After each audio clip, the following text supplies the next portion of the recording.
So Simon Dudley is our next speaker. He works at LifeSize, and he has about 20 years of experience in video technology, which we just heard a little bit about is probably going to be one of the biggest things that happens right off the bat with this new Google Fiber.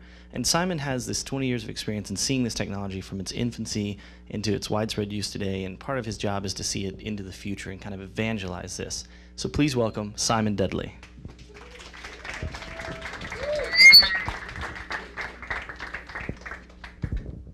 I could have sworn there was some music. I didn't realize I had to sing it myself. Good evening. I'm Simon Dudley. I'm LifeSize's video evangelist. Could I have some slides, please? Good evening. I'm LifeSize's video evangelist. I'm Simon Dudley. I'm going to talk about something important this afternoon. There's an old phrase that says, if you always do what you've always done, you'll always get what you've always had. It is utterly wrong. As you can see from my graph, extrapolated out till 2090, Austin's population will increase beyond that of New York City. So we need to do something better than the Mopocalypse. And this is a city with two roads in it. There's the Mopocalypse with everyone on it, and there's the toll road with no one on it. And if you think that that one lane is going to make any difference at all to the toll road, then you are delusional.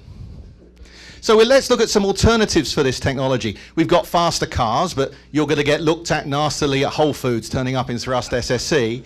Or there's the buses. They're the big blue things with no one in that everyone in Austin doesn't use.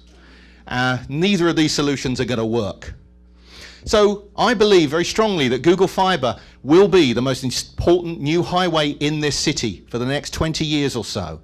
However, we do have a responsibility because in itself, it's only so useful. We must take advantage of it because ultimately time is more important than money.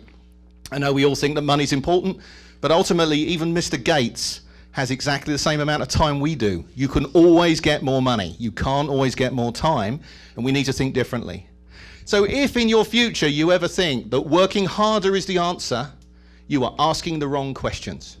And America has been brilliantly good at not working harder over the last 100 years, and let me explain what I mean by that.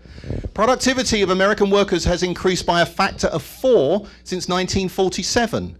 That wasn't people working harder. In fact, it was the opposite. It was people working more productively. Americans are the most productive people in the world. Can you believe it? I struggle sometimes. 4.5% of the world's population produces 25% of the world's economy. Why is it, I hear you say? Is it manifest destiny? No.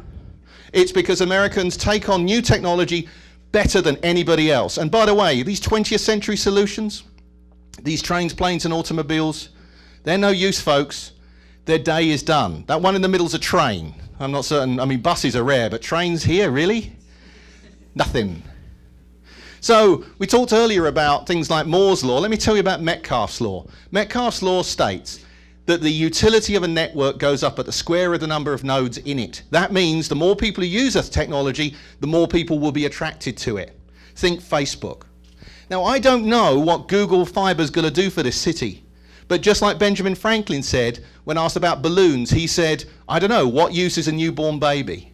But we do have a responsibility to use this technology. So let me give you one example. Video conferencing enables distances to equal 0. What does that mean? It means you can have perfect quality experiences from one location to another, anywhere on the planet or across this city. So think about how that may transform the way that your people and your organizations interact with both your clients and with your customers and with yourselves. But it isn't the low quality, having a look, is that grandma, is that the couch type video conferencing quality. It needs to be fantastic experience.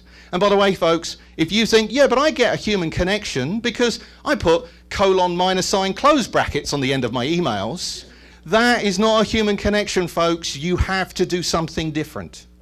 So I want you to think differently at the end of this. I want you to think about having numerous smaller offices around your organization. Think about home workers that actually feel connected to the organization. And think about how communicating irrespective of distance could change how you do business. One of the things I love, competition, isn't it marvelous? Google says they were going to do gigabit Ethernet. Suddenly, Time Warner increased my wireless connection by a factor of 4. Must have been a coincidence. But if we as an organization or as a culture are going to take advantage of this, we have to think differently.